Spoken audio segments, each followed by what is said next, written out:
Welcome to my channel. Eran las 2 de la mañana cuando escuché los golpes en la puerta de mi habitación. No fueron toques suaves. Fueron golpes secos, repetidos, violentos. El tipo de sonido que te arranca del sueño y te deja el corazón acelerado antes de que tu mente entienda qué está pasando. Me levanté despacio. Tenía 70 años y mi cuerpo ya no respondía con la rapidez de antes. La habitación estaba oscura, apenas iluminada por la luz que entraba desde la calle a través de las cortinas. Afuera, París dormía. O eso creía yo. Los golpes continuaron. Más fuertes. Más insistentes. Caminé hasta la puerta descalza, sintiendo el frío del piso de madera contra mis pies. Miré por la mirilla. Era Camila. Mi nuera.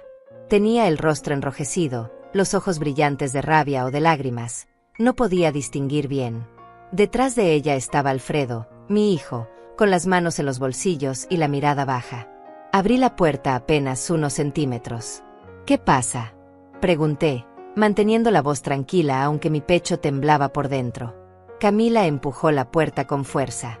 Entró a mi habitación sin esperar invitación. Miró alrededor con desprecio, como si estuviera evaluando un lugar que ya consideraba suyo.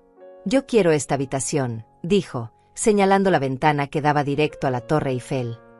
«Tiene mejor vista. La mía da a un callejón sucio. Necesito esta habitación. Ahora». Me quedé quieta. No porque no supiera qué decir, sino porque las palabras se me atoraron en algún lugar entre la garganta y el estómago. Miré a Alfredo. Esperaba que dijera algo. Que la detuviera. Que me defendiera aunque fuera con una frase corta. Pero él solo suspiró. «Mamá», dijo, con esa voz cansada que usaba cuando quería evitar problemas, «¿por qué no le das la habitación a ella? Tú no necesitas tanta vista. Además, ella está estresada con el viaje. Estresada con el viaje. El viaje que yo había pagado. Cada dólar. Cada reserva. Cada boleto de avión. Cada noche de hotel. Habíamos llegado a París hace apenas 2 días. Yo había planeado este viaje durante meses. Era un regalo. Un sueño que quise cumplir para mí, pero que decidí compartir con ellos porque pensé que así se construía una familia. Juntos. Unidos. Había reservado 3 habitaciones en este hotel boutique del 7º distrito. Una para mí. Una para Alfredo y Camila. Y una para Hortensia, mi amiga de toda la vida, que no pudo venir en el último minuto por problemas de salud. Yo elegí quedarme con la habitación más sencilla al principio. Pero cuando Hortensia canceló, el hotel me ofreció cambiarme a esta, la que tenía vista a la torre. Sin costo extra. Acepté. Pensé que a mis 70 años merecía ver algo hermoso antes de dormir. Camila caminó hasta la ventana y abrió las cortinas de un tirón. «Mira esto, Alfredo», dijo, como si yo no estuviera ahí. «Esto es lo que yo quería. Esto es lo que merezco. No vine hasta París para mirar un muro de ladrillos». Alfredo asintió. No me miró a los ojos. «Mamá, sé razonable», dijo. «Camila tiene razón. Ustedes, las personas mayores, no necesitan estas cosas. Tú duermes de todos modos.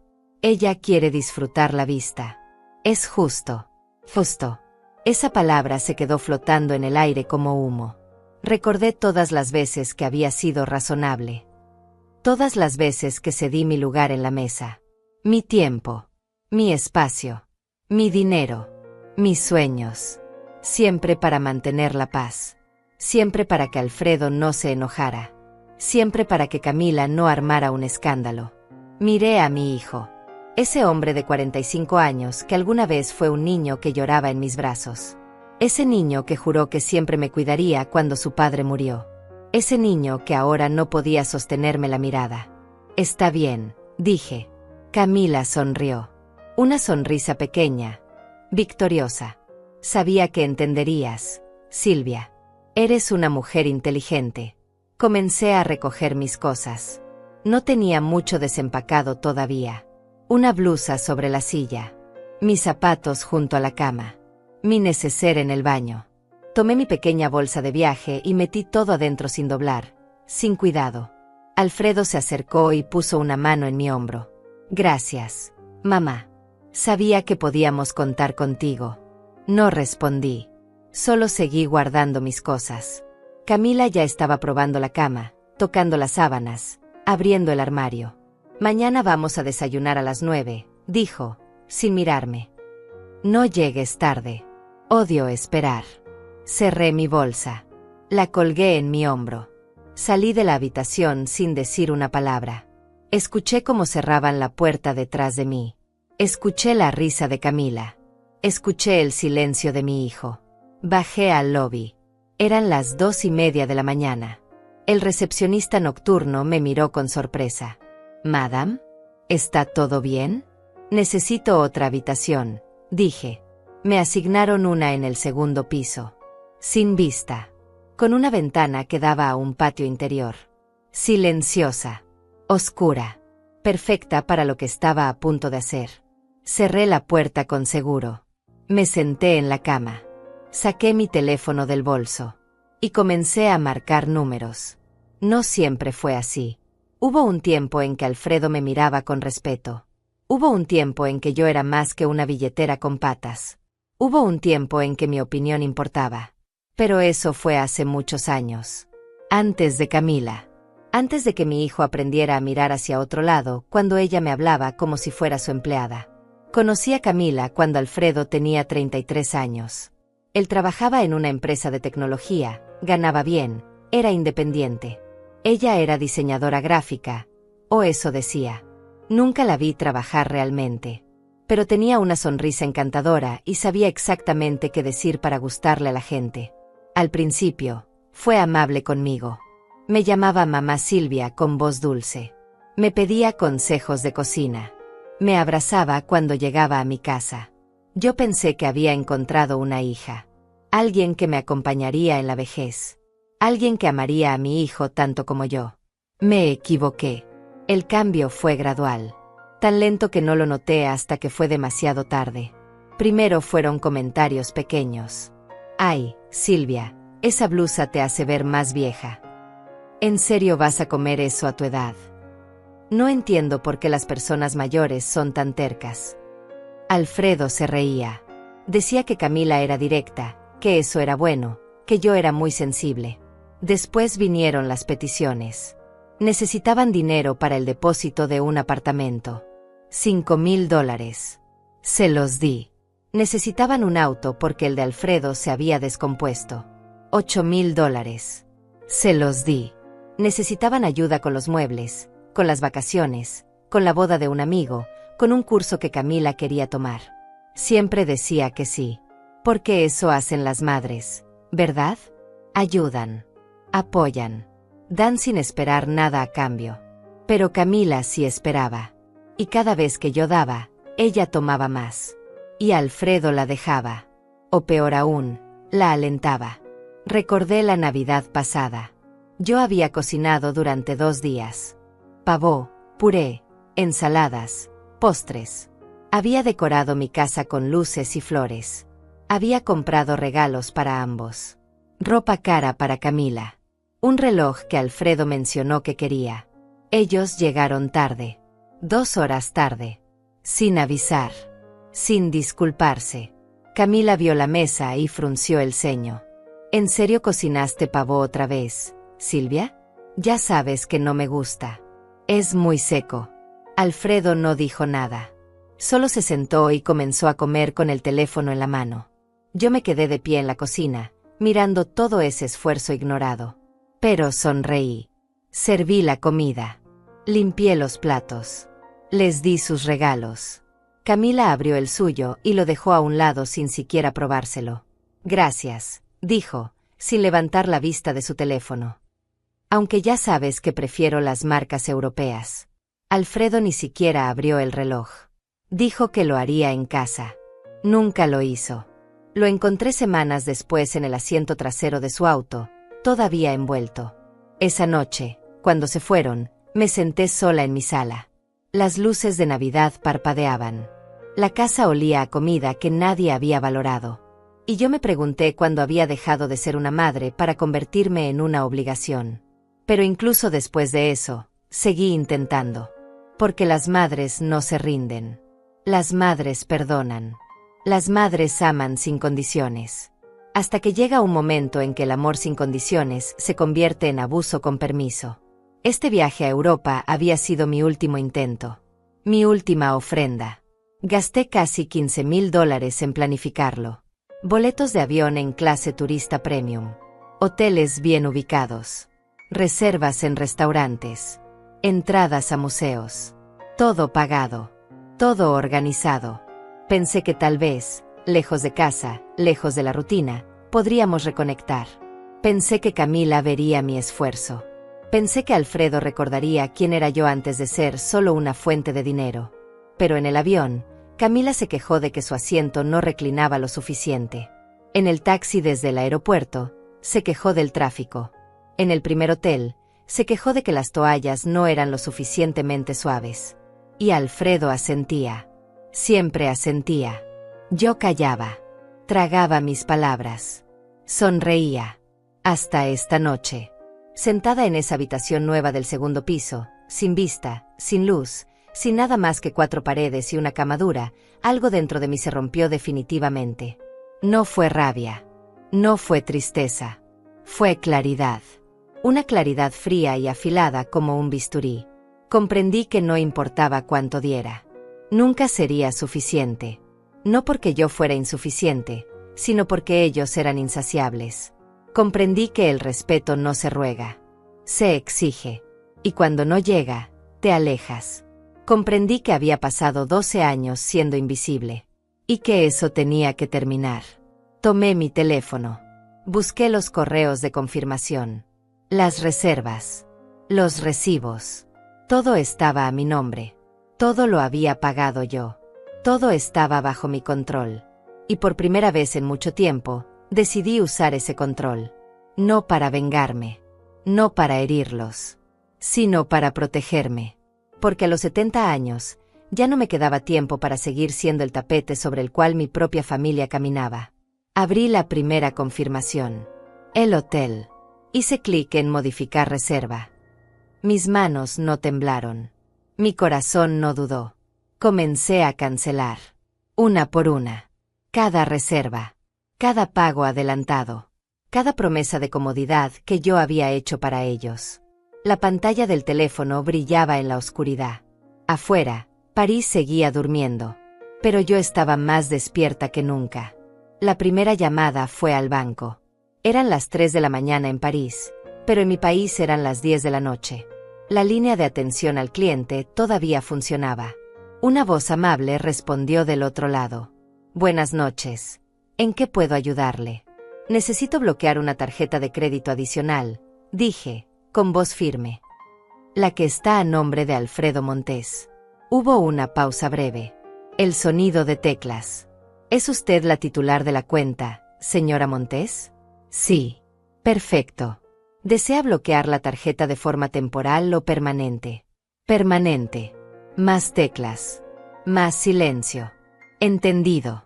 La tarjeta quedará bloqueada en los próximos 5 minutos. ¿Hay algo más en lo que pueda asistirle? Sí. Necesito cancelar la autorización de pagos automáticos vinculados a esa tarjeta. Todos. Déjeme revisar. Veo aquí pagos recurrentes para un gimnasio, una suscripción de streaming, un seguro de auto y una membresía de un club social. ¿Desea cancelar todos? Todos. Listo, señora Montés. ¿Algo más? No. Gracias. Colgué. Miré el teléfono. Sentí algo extraño en el pecho. No era culpa. No era arrepentimiento. Era alivio. Abrí mi correo electrónico. Busqué la confirmación del hotel. 3 habitaciones reservadas por 10 noches. Pagadas por adelantado. $12,000 en total. Escribí al hotel. Solicité la cancelación de 2 habitaciones. La de Alfredo y Camila.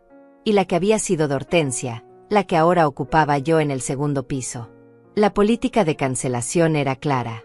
Menos de 48 horas antes del check-in, no había reembolso. Pero yo no quería reembolso. Solo quería que ellos no tuvieran donde quedarse sin pagarla ellos mismos. El hotel respondió en 20 minutos. Confirmaron la cancelación. Las habitaciones quedarían liberadas a las 11 de la mañana del día siguiente. Perfecto. Busqué las reservas de los restaurantes. 5 cenas en lugares exclusivos. Todas a mi nombre. Todas con depósito no reembolsable. Las cancelé una por una. Busqué las entradas al Louvre, a Versalles, al Musée d'Orsay. Canceladas. El tour en barco por el Sena. Cancelado. La excursión a los viñedos de Champagne. Cancelada. Cada clic era un paso más hacia la libertad. Cada confirmación de cancelación era una puerta que se cerraba detrás de mí. No sentía rabia. Sentía control. Por primera vez en 12 años, yo estaba tomando decisiones. No para complacer. No para evitar conflictos. Sino para proteger lo único que me quedaba. Mi dignidad. Miré el reloj. Eran las 4 de la mañana. Busqué vuelos de regreso. Solo para mí. No quería quedarme en París viendo cómo Camila disfrutaba de una ciudad que yo había pagado.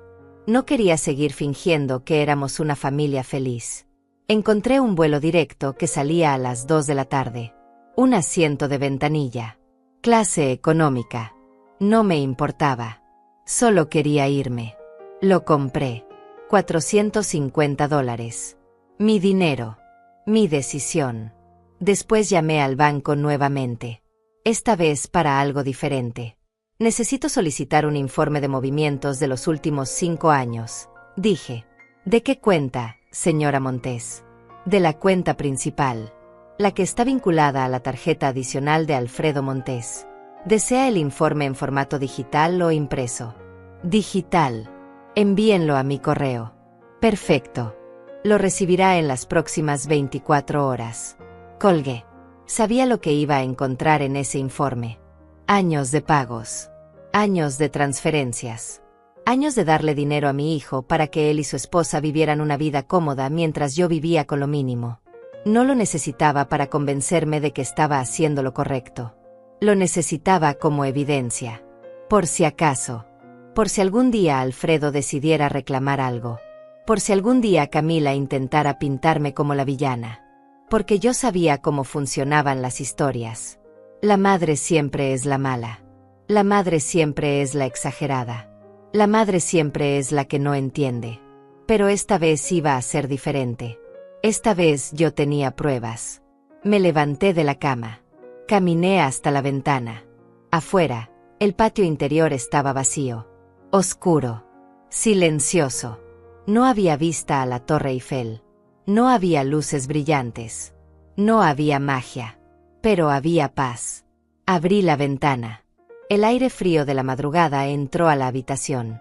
Respiré profundo. Olía a humedad, a piedra vieja, a ciudad dormida. Pensé en Alfredo. En cómo iba a reaccionar cuando descubriera lo que había hecho. Pensé en Camila. En su rostro cuando se diera cuenta de que ya no tenía control sobre mí. Pensé en mí misma. En la mujer que había sido. En la mujer que estaba dejando de ser. En la mujer que estaba empezando a construir desde cero. No iba a gritar. No iba a confrontar. No iba a dar explicaciones. Simplemente iba a irme. Y ellos iban a tener que aprender a sobrevivir sin mi dinero. Sin mi ayuda. Sin mí. Cerré la ventana. Volví a la cama. Me acosté completamente vestida. No tenía sueño. Pero tenía claridad. Y eso era más valioso que cualquier hora de descanso. Tomé mi teléfono una última vez. Escribí un mensaje. No para Alfredo. No para Camila. Sino para Hortensia, mi amiga que no había podido venir al viaje. Hortensia, te voy a contar algo cuando regrese. Algo que debí hacer hace mucho tiempo. Gracias por siempre creer en mí, incluso cuando yo dejé de creer en mí misma. Ella respondió casi de inmediato. Siempre fue una mujer de sueño ligero. Silvia, ¿estás bien? Me preocupas. Estoy mejor que nunca. Te veo pronto. Dejé el teléfono en la mesa de noche. Cerré los ojos. Y por primera vez en muchos años, no soñé con complacer a nadie. Soñé con libertad. Soñé con silencio. Soñé con una vida donde mi valor no dependiera de cuánto podía dar, sino de cuánto podía respetarme a mí misma. Afuera, París comenzaba a despertar. Los primeros ruidos de la ciudad. Los primeros pájaros. La primera luz del amanecer colándose entre las rendijas de la ventana. Yo también estaba despertando. Pero no del sueño. Despertaba de años de sumisión. Y no había vuelta atrás. A las 6 de la mañana me levanté. No había dormido realmente, pero mi cuerpo sabía que era hora de moverse. Me duché con agua tibia. Me vestí con ropa cómoda. Pantalones oscuros, una blusa sencilla, zapatos prácticos. Recogí mi cabello en una cola baja. Me miré al espejo. La mujer que me devolvió la mirada era diferente. Tenía los mismos ojos cansados. Las mismas arrugas alrededor de la boca. Pero había algo nuevo en su expresión. Algo que no había visto en años. Determinación. Bajé al lobby con mi equipaje. Era poco. Siempre viajaba ligera. Una maleta pequeña con ruedas. Un bolso de mano. Nada más. El recepcionista del turno de la mañana me saludó con una sonrisa profesional. Buenos días, madame. ¿Necesita un taxi? Sí, por favor. Al aeropuerto Charles de Gaulle. Por supuesto. ¿Ya hizo el checkout? Todavía no. Pero necesito hablar con el gerente antes de irme. La sonrisa del recepcionista vaciló apenas un segundo. ¿Hay algún problema con su estadía? No. Solo necesito aclarar un asunto sobre las otras reservas a mi nombre. Entiendo. Déjeme llamarlo. Esperé de pie, con mi equipaje a mi lado. El lobby estaba casi vacío. Una pareja mayor desayunaba en silencio junto a la ventana. Un hombre de negocios leía el periódico en un sillón. La vida seguía como siempre. El gerente apareció en 5 minutos. Era un hombre de unos 50 años, elegante, con acento francés marcado. Madame Montes. Buenos días. ¿En qué puedo ayudarle? Ayer por la noche solicité la cancelación de 2 habitaciones. Necesito confirmar que esas habitaciones ya no están disponibles para los otros huéspedes que venían conmigo. El gerente asintió y revisó algo en su tablet. Así es. Las habitaciones 305 y 212 fueron canceladas a las 3:15 de la madrugada. Según nuestra política, sin reembolso. ¿Desea proceder con algún cambio adicional? No. Solo quería confirmar. ¿A qué hora deben desocupar la habitación que actualmente están usando? Checkout es a las 11 de la mañana, madame. Perfecto. Gracias. ¿Algo más en lo que pueda asistirle? Sí. Si los huéspedes de la habitación 401 intentan extender su estadía o hacer cargos a mi nombre, por favor infórmeles que ya no tengo ninguna relación financiera con ellos. Todo debe ser pagado directamente por ellos. El gerente me miró con una mezcla de curiosidad y profesionalismo. Entendido, madame. Tomaré nota de ello. Gracias. Hice el checkout de mi habitación. Pagué lo que correspondía solo a mi estadía de una noche en el segundo piso. $120. Mi dinero. Mi cuenta. Mi control. El taxi llegó 10 minutos después. El conductor cargó mi equipaje en el maletero. Me senté en el asiento trasero. Miré el hotel por última vez a través de la ventana. En algún lugar de ese edificio, Alfredo y Camila todavía dormían. En la habitación que me habían quitado. Con la vista que habían exigido. Sin saber que en pocas horas su pequeño paraíso pagado se iba a derrumbar. El taxi arrancó. París pasaba por la ventana. Calles mojadas por la lluvia de la madrugada. Cafés abriendo sus puertas. Gente caminando con prisa hacia el metro. Una ciudad que no me conocía. Una ciudad que no me juzgaba. Llegamos al aeropuerto a las 7:30. Hice el check-in. Pasé seguridad. Compré un café en una tienda del área de embarque. Me senté en una silla cerca de la puerta de salida. Saqué mi teléfono. Tenía 3 mensajes de Alfredo. Todos enviados en la última media hora. Mamá, ¿dónde estás? No contestas el teléfono de la habitación. Camila quiere saber si vas a desayunar con nosotros. Por favor, responde.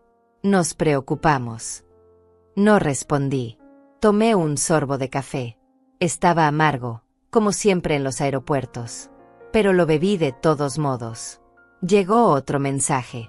Esta vez de Camila. Silvia, Alfredo está preocupado. Al menos avisa dónde estás. Es de mala educación desaparecer así. Mala educación.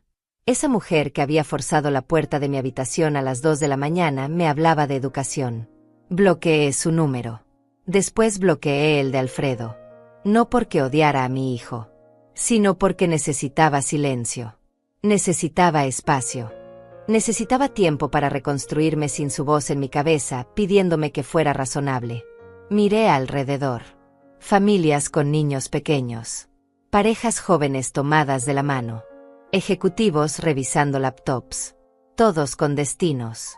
Todos con vidas que no tenían nada que ver con la mía. Me pregunté cuántas de esas personas habían tenido que tomar decisiones difíciles. ¿Cuántas habían tenido que elegir entre su propia dignidad y el amor de alguien más? ¿Cuántas habían tenido que aprender que amar no significa desaparecer? El llamado de abordaje comenzó. Fila por fila. Yo estaba en el grupo 3. Esperé mi turno. Subí al avión. Encontré mi asiento junto a la ventana. Guardé mi bolso debajo del asiento delantero. Me abroché el cinturón. Una mujer mayor se sentó a mi lado. Tenía el cabello blanco y corto, las manos llenas de anillos, una sonrisa amable. ¿Regresando a casa?, me preguntó en español. Sí. ¿Buenas vacaciones? Pensé en cómo responder. Pensé en decir que sí, que París había sido hermoso, que la comida increíble, que todo perfecto. Pero en lugar de eso dije la verdad. Fueron necesarias. Ella asintió, como si entendiera exactamente lo que yo quería decir. A veces los viajes no son para disfrutar. Son para encontrar algo que perdimos hace mucho tiempo. ¿Usted encontró lo que buscaba?, le pregunté. Encontré que estaba bien estar sola. Y eso fue más valioso que cualquier compañía que me hiciera sentir vacía. No dije nada más. Pero sus palabras se quedaron conmigo. El avión despegó. Vi París desaparecer bajo las nubes. Una ciudad que había soñado conocer desde niña. Una ciudad que ahora llevaba el recuerdo amargo de la última humillación que iba a permitir en mi vida.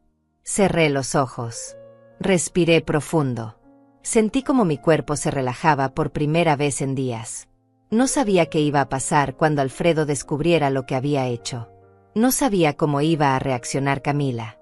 No sabía si algún día mi hijo iba a entender por qué tuve que irme así. Pero sabía algo con absoluta certeza. Yo había tomado la decisión correcta. Y por primera vez en muchos años, esa certeza no venía de afuera. No venía de la aprobación de alguien más. No venía del miedo a quedarme sola. Venía de adentro. De un lugar profundo que había olvidado que existía. Un lugar que ahora estaba despertando. Y que nunca más iba a volver a dormir. El avión ganó altura. Dejé que el zumbido de los motores me arrullara. Dejé que el cansancio me venciera. Y dormí. Sin culpa. Sin miedo. Sin remordimientos. Aterricé en mi país 14 horas después. El vuelo había sido largo pero tranquilo. Había dormido en intervalos. Había comido poco. Había pensado mucho. Cuando encendí mi teléfono en el aeropuerto, tenía 32 llamadas perdidas. 28 de Alfredo. 4 de números desconocidos que probablemente eran Camila usando otros teléfonos. Tenía 17 mensajes de voz. No los escuché. Los borré todos sin abrir. Tenía 41 mensajes de texto. Los primeros eran confusos. Los del medio eran desesperados. Los últimos eran furiosos. Mamá, el hotel dice que cancelaste las habitaciones. ¿Qué está pasando? Nos están cobrando $300 por noche. No tenemos ese dinero aquí.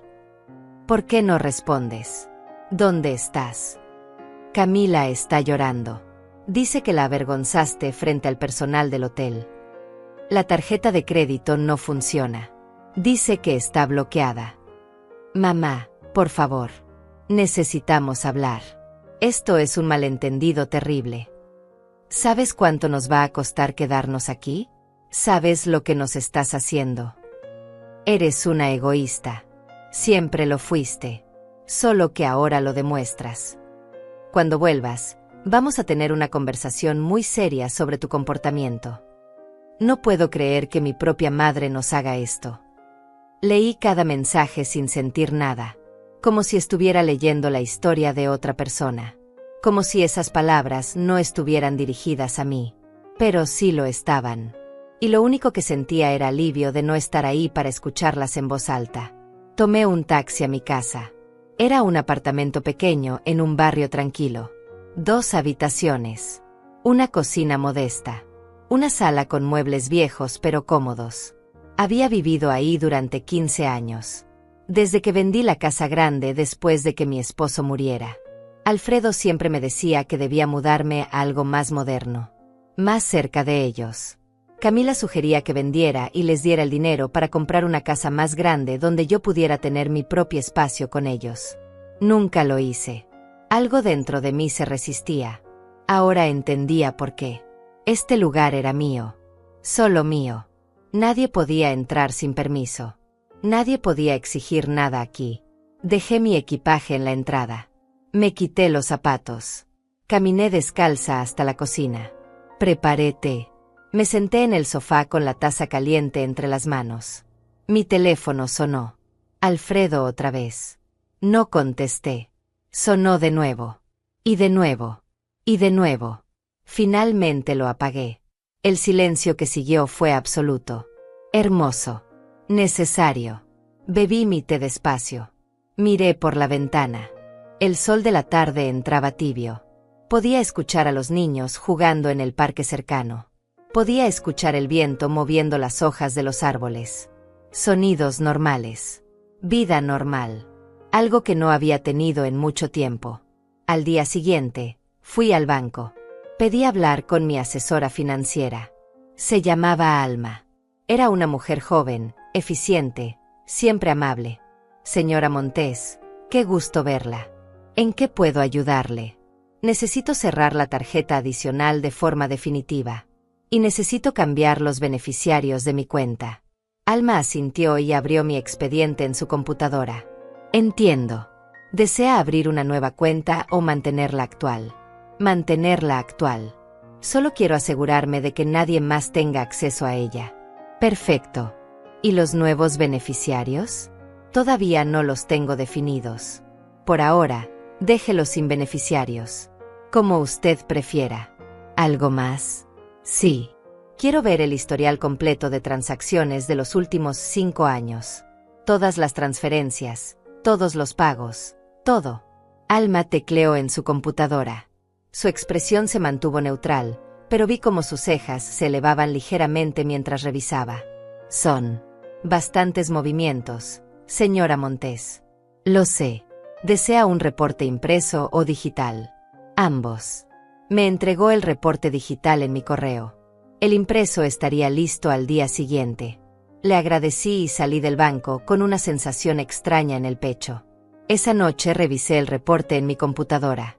Página tras página de transferencias. De pagos. De cargos a mi tarjeta adicional. Gimnasio. $60 mensuales durante 4 años. $2,880. Restaurantes. Un promedio de $400 mensuales durante 5 años. $24,000. Ropa y accesorios. Un promedio de $300 mensuales. $18,000. Gasolina. $150 mensuales. $9,000. Supermercado. $200 mensuales. $12,000. Transferencias directas. Entre $500 y $2,000 cada 2 o 3 meses. Aproximadamente $45,000 en 5 años. El total era devastador. Más de $110,000. $110,000 que yo había ganado trabajando durante 40 años. Que había ahorrado con sacrificio. Que había cuidado con disciplina. Y que había entregado sin recibir ni siquiera un gracias sincero. Cerré la computadora. Me quedé sentada en la oscuridad de mi habitación. No lloré. No grité. Solo respiré. Y entendí que esos números no eran solo dinero. Eran años de mi vida. Eran mi esfuerzo. Eran mi dignidad convertida en billetes que alguien más gastaba sin pensar en mí. Al tercer día, Alfredo apareció en mi puerta. Toqué el timbre insistentemente. Golpeo la puerta. Gritó mi nombre desde afuera. Mamá. Sé que estás ahí. Abre la puerta. No abrí. Me quedé sentada en el sofá, mirando la puerta temblar con cada golpe. Tenemos que hablar. No puedes hacer esto. Nos dejaste varados en París. Silencio de mi parte. Tuvimos que pagar el hotel con la tarjeta de Camila. Nos costó $2,000. $2,000 que no teníamos. Más silencio. Nos trataste como basura. Tu propia familia. Esperé. Escuché su respiración agitada del otro lado de la puerta. Mamá, por favor. Su voz cambió, se suavizó. Sé que estás molesta. Pero podemos hablar. Podemos arreglar esto. No dije nada. Te prometo que vamos a cambiar. Camila lo siente mucho. Yo también. Solo. Abre la puerta. Me levanté del sofá. Caminé hasta la puerta. Me quedé del otro lado, a centímetros de él. Pero no abrí. Mamá, te escucho respirar. Sé que estás ahí. Lo sé, dije finalmente, con voz tranquila. Entonces abre. No. ¿Por qué no? Porque ya no quiero. Silencio. ¿Qué significa eso? Significa que ya no voy a abrir mi puerta, mi billetera ni mi vida cada vez que tú o Camila lo exijan. Mamá, estás exagerando. Fue solo una habitación de hotel. No fue solo una habitación. Entonces, ¿qué fue? Fue la última vez que permito que me traten como si no importara. Escuché su suspiro frustrado. Eres imposible. Soy libre, respondí. Sus pasos se alejaron. Escuché el elevador abrirse y cerrarse. Me quedé parada junto a la puerta durante varios minutos. Después volví al sofá. Y por primera vez en días, sonreí.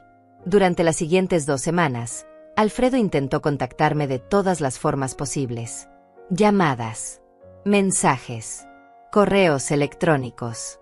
Hasta intentó enviarme flores con una tarjeta que decía: perdóname, mamá, te extraño. Las flores se quedaron en el pasillo del edificio hasta que se marchitaron. Nunca las recogí. Camila, por su parte, intentó una aproximación diferente. Me escribió un mensaje largo, lleno de justificaciones y medias disculpas, explicando que ella había estado bajo mucho estrés, que el viaje la había puesto nerviosa, que nunca quiso faltarme al respeto. Decía que yo era importante para ella, que me consideraba como su propia madre, que no entendía por qué estaba reaccionando de forma tan desproporcionada a un simple malentendido. Terminaba el mensaje diciendo que esperaba que pudiéramos superar esto como familia, porque las familias se perdonan, porque las familias no se rinden unas con otras. No respondí. Borré el mensaje y seguí con mi día. Hortensia vino a visitarme una tarde. Llegó con una bolsa de pan recién horneado y una expresión de preocupación genuina en su rostro. Nos sentamos en la cocina mientras el sol de la tarde entraba por la ventana. Le conté todo. Desde la puerta forzada a las 2 de la mañana hasta mi regreso sola desde París. No omití ningún detalle. No suavicé ninguna parte de la historia. Cuando terminé, Hortensia se quedó en silencio durante varios minutos. Después tomó mi mano entre las suyas, esas manos arrugadas que habían trabajado tanto como las mías, que habían sostenido tanta vida y tanto dolor.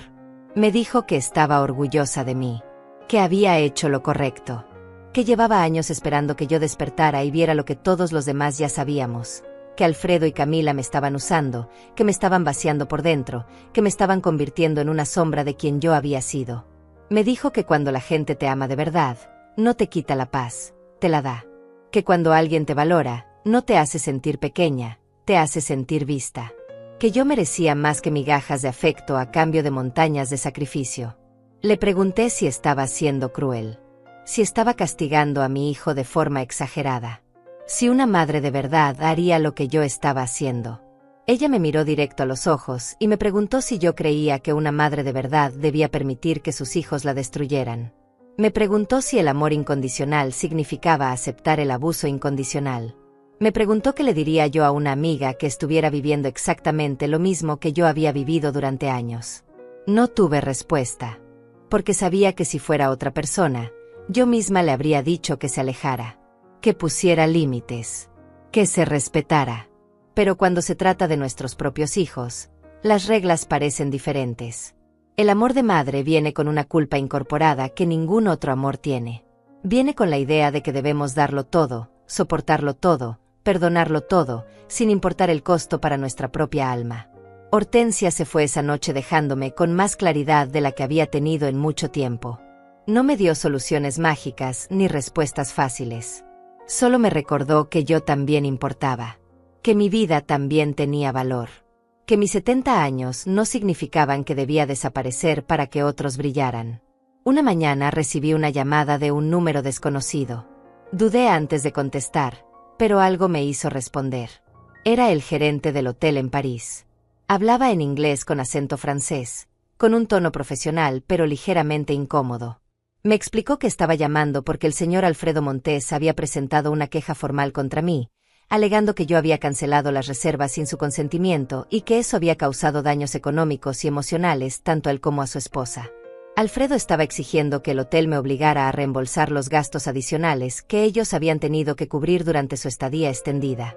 Le expliqué al gerente con voz calmada que todas las reservas habían sido hechas a mi nombre, pagadas con mi dinero, y que yo tenía todo el derecho de cancelarlas cuando considerara necesario. Le dije que mi hijo y su esposa eran adultos independientes, que nunca habían sido mis dependientes legales, y que cualquier gasto que ellos hubieran realizado después de mi partida era responsabilidad exclusiva de ellos. El gerente guardó silencio por un momento y después me agradeció por la aclaración. Me dijo que la queja de Alfredo no procedería, que el hotel no tenía ninguna base legal para involucrarse en asuntos familiares, y que lamentaba haberme molestado con esta llamada. Antes de colgar, añadió algo que no esperaba. Me dijo que en sus 20 años trabajando en la industria hotelera había visto muchas situaciones familiares complicadas, y que a veces la decisión más difícil es también la más necesaria. Colgué el teléfono y me quedé mirando la pared. Alfredo había intentado usar al hotel contra mí. Había intentado avergonzarme públicamente. Había intentado obligarme a pagar por su comodidad incluso después de todo lo que había pasado. Y yo ya no sentía tristeza por eso. Sentía confirmación.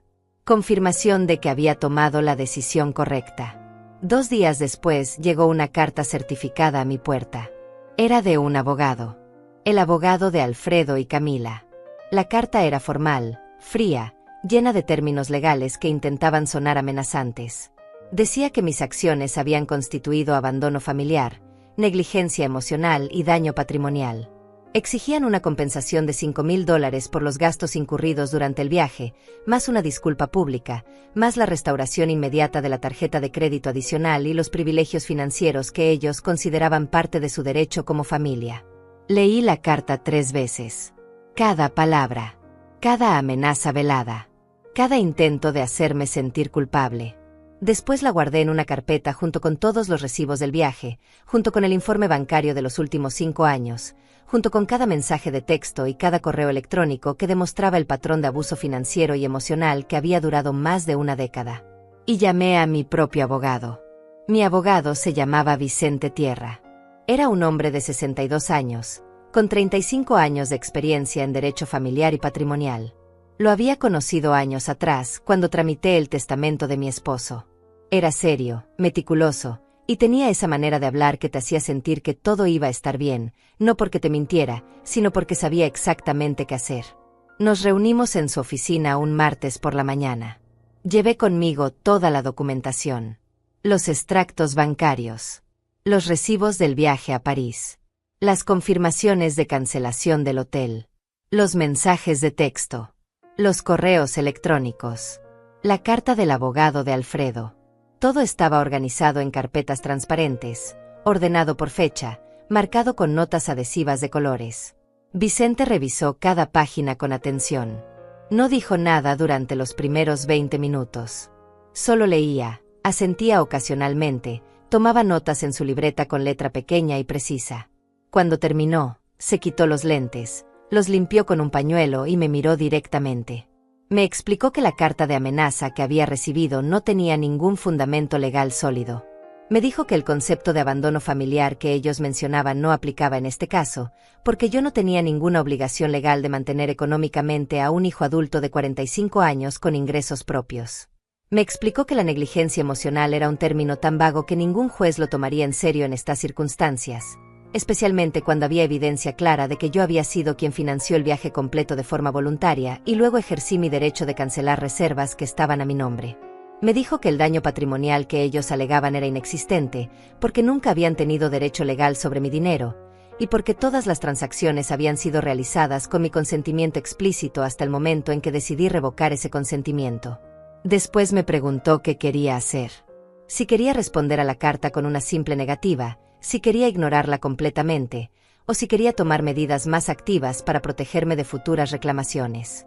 Le dije que quería protección total, que no quería volver a recibir amenazas legales, que no quería que Alfredo o Camila pudieran reclamar nada de mi patrimonio en el futuro, que quería asegurarme de que cuando yo muriera, ellos no pudieran aparecer exigiendo herencias o compensaciones basadas en años de supuesto apoyo familiar.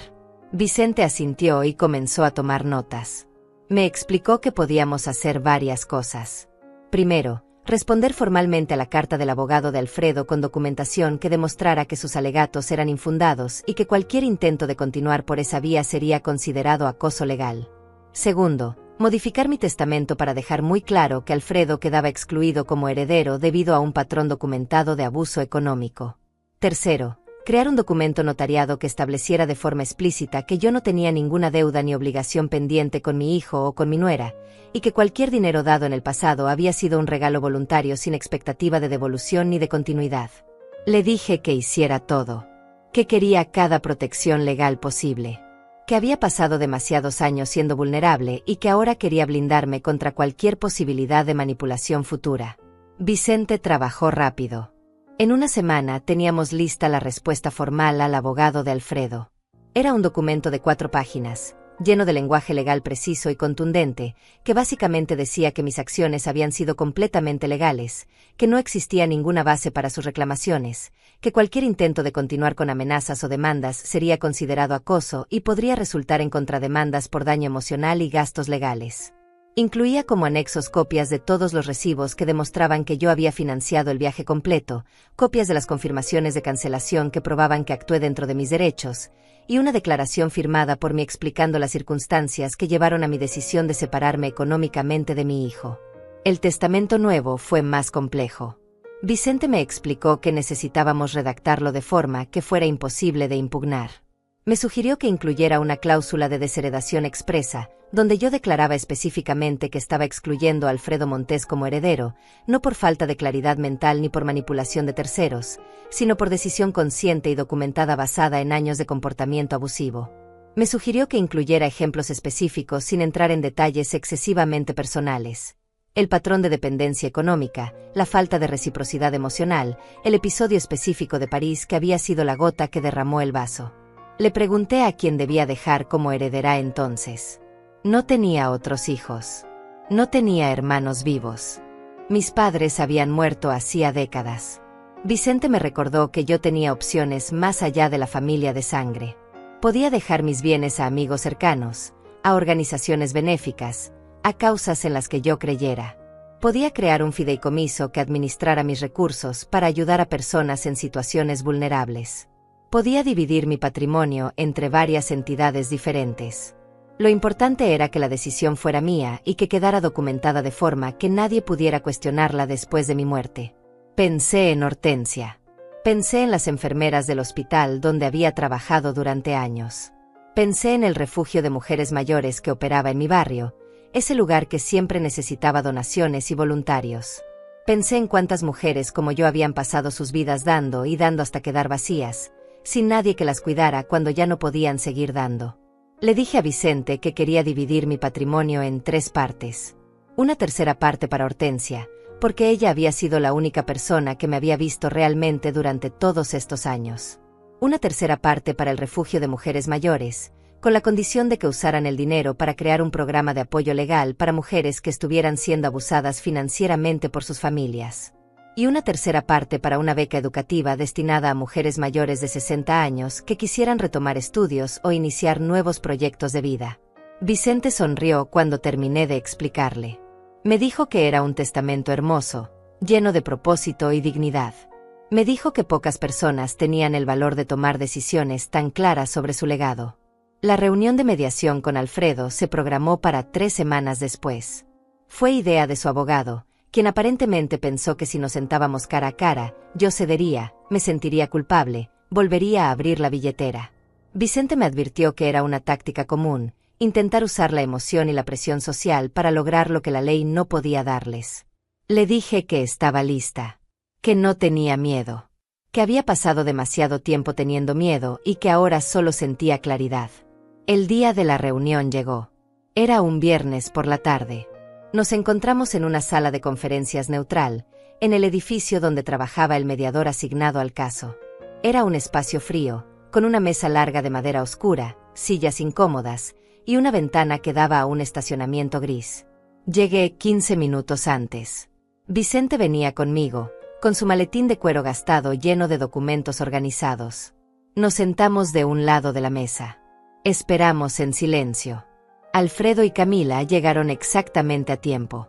Venían con su abogado, un hombre joven de traje negro que parecía más nervioso que ellos.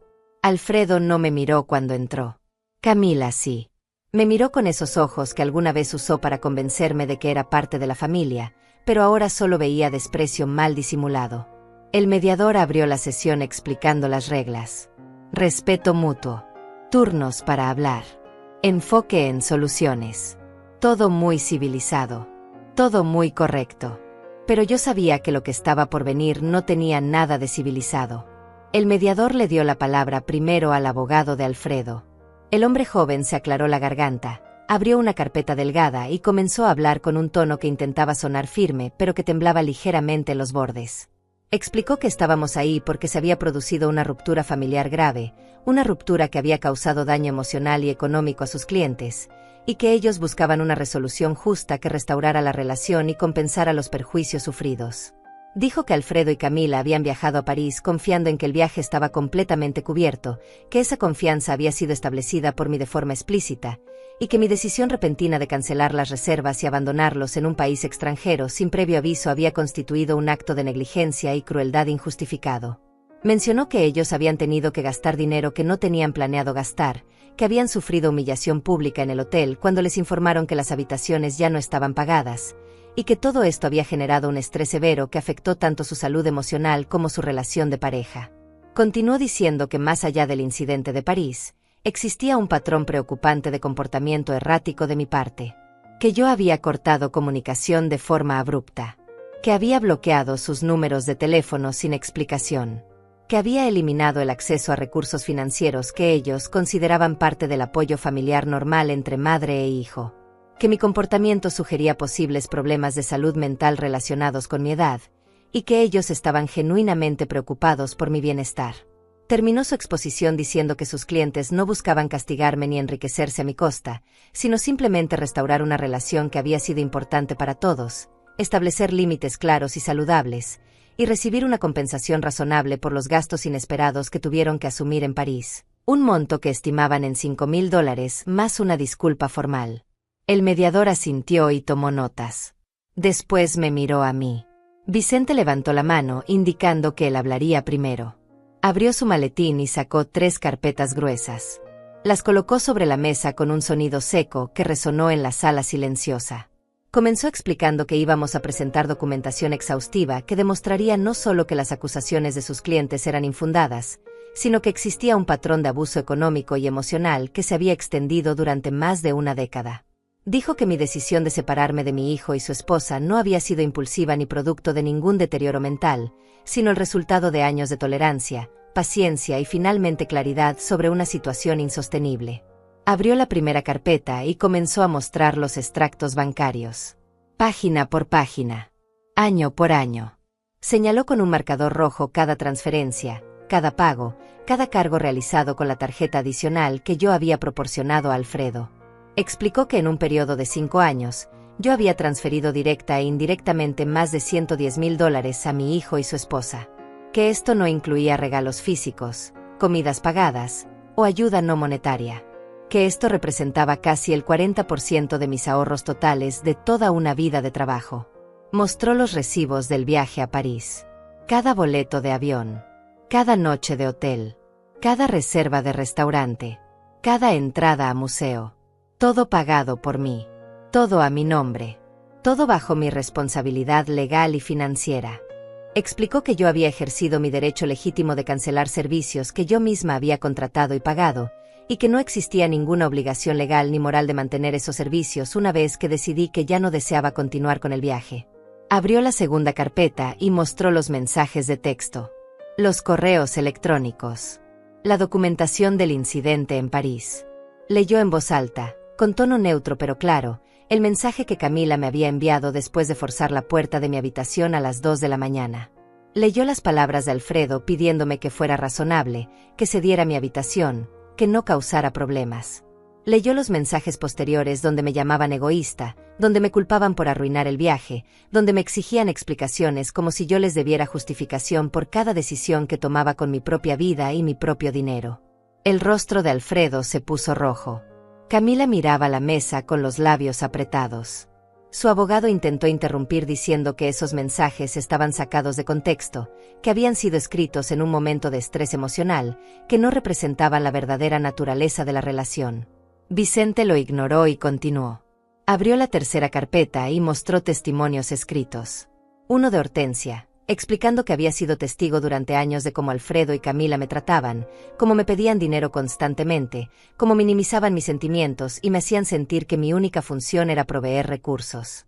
Otro testimonio de una vecina del edificio donde vivía, que había presenciado uno de los episodios donde Alfredo llegó gritando y golpeando mi puerta exigiendo que le abriera. Otro testimonio del gerente del banco, confirmando que yo había solicitado el bloqueo de la tarjeta adicional de forma voluntaria y consciente, y que en ningún momento había mostrado signos de confusión o deterioro mental. Vicente cerró las carpetas y miró directamente al abogado de Alfredo. Le dijo que si ellos deseaban continuar por la vía legal, estaríamos más que dispuestos a presentar toda esta documentación ante un juez. Le dijo que además presentaríamos una contrademanda por acoso, por difamación al sugerir que yo tenía problemas de salud mental, y por intento de explotación financiera de una persona mayor. Le dijo que las leyes de protección a adultos mayores en nuestro país eran muy claras, y que existían penalidades severas para familiares que abusaban económicamente de sus parientes de edad avanzada. El silencio que siguió fue absoluto. El mediador miraba los documentos con expresión seria. El abogado de Alfredo revisaba sus propias notas con nerviosismo evidente. Camila tenía los brazos cruzados y miraba hacia la ventana como si quisiera estar en cualquier otro lugar. Alfredo finalmente habló. Su voz sonaba diferente, más pequeña, más quebrada.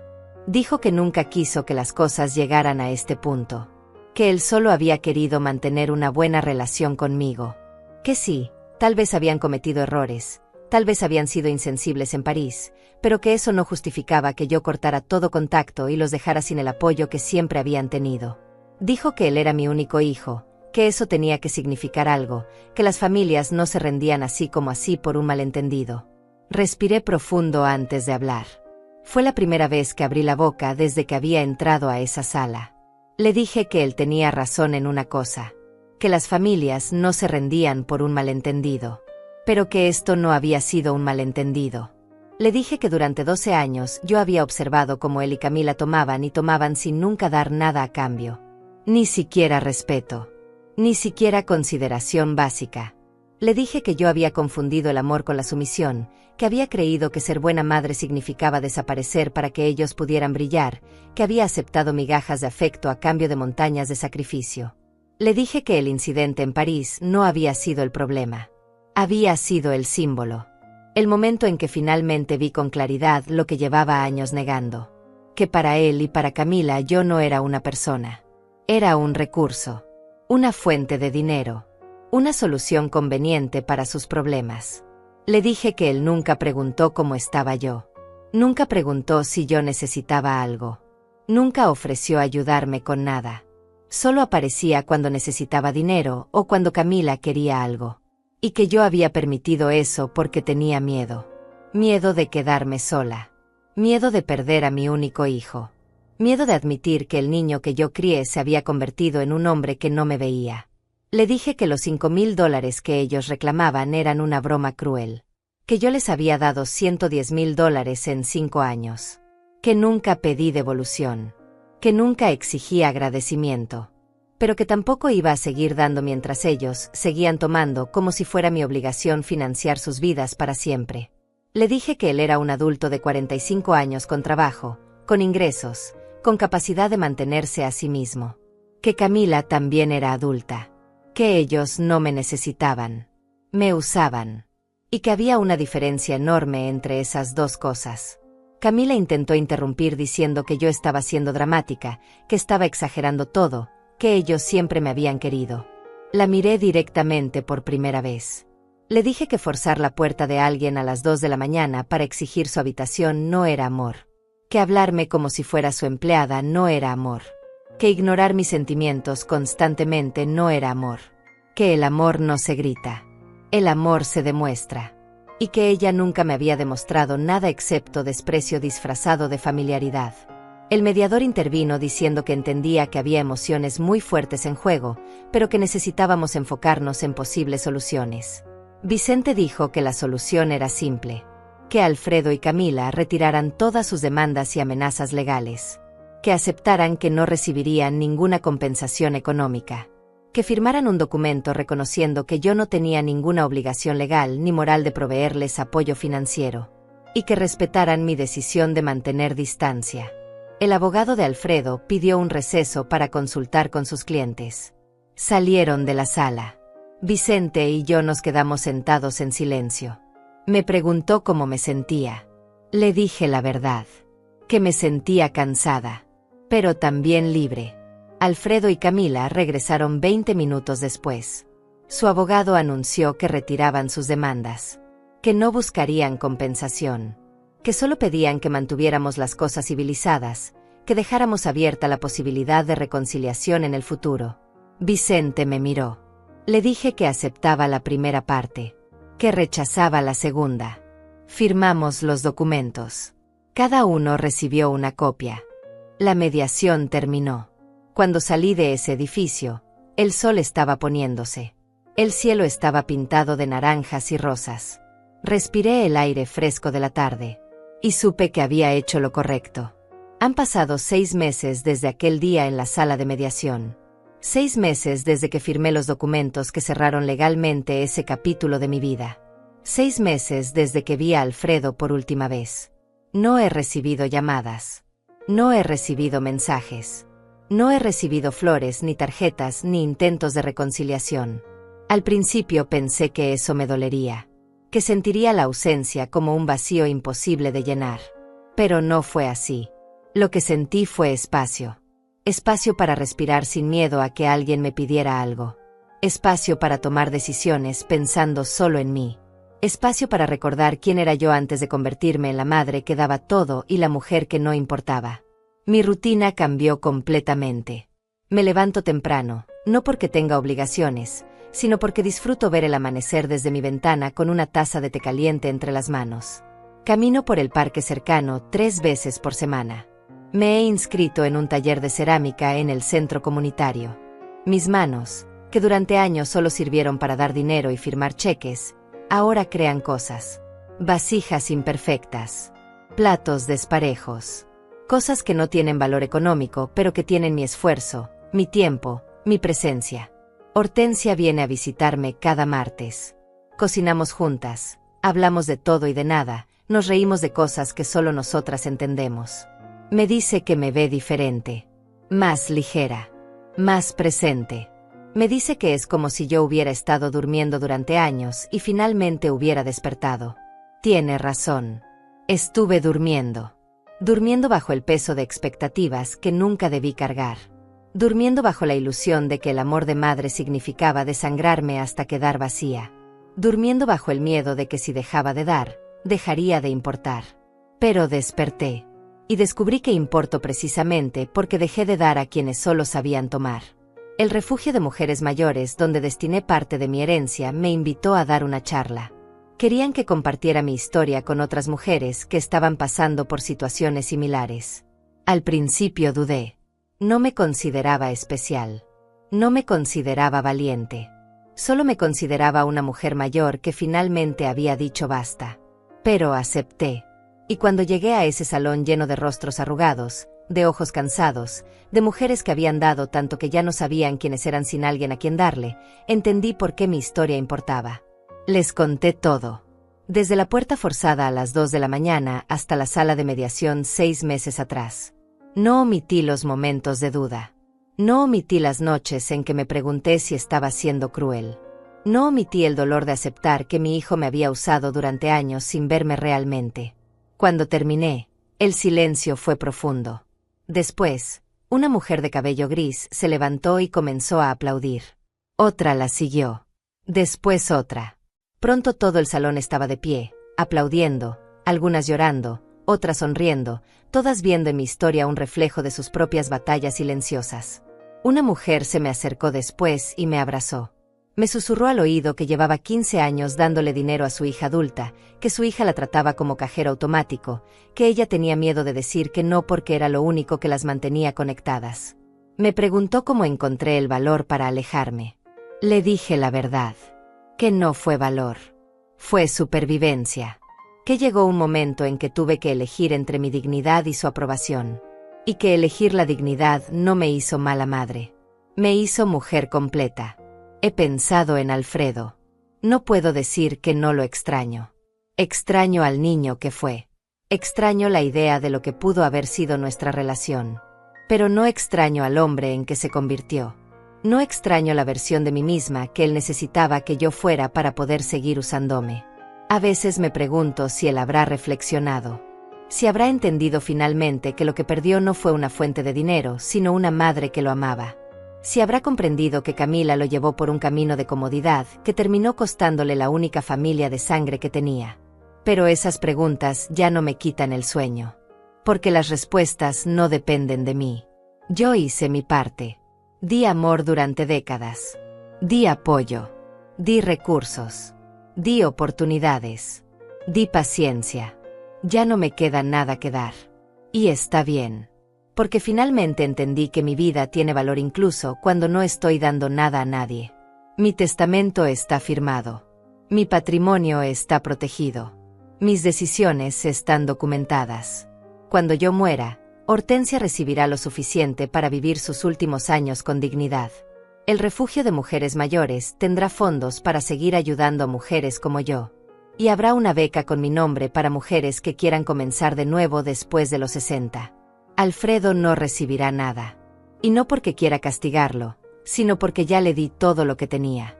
Y él lo gastó sin verme, sin valorarme, sin amarme de la forma en que yo merecía ser amada. Esta mañana desperté con el sol entrando por mi ventana. Preparé mi té. Me senté en el sofá con una manta sobre las piernas.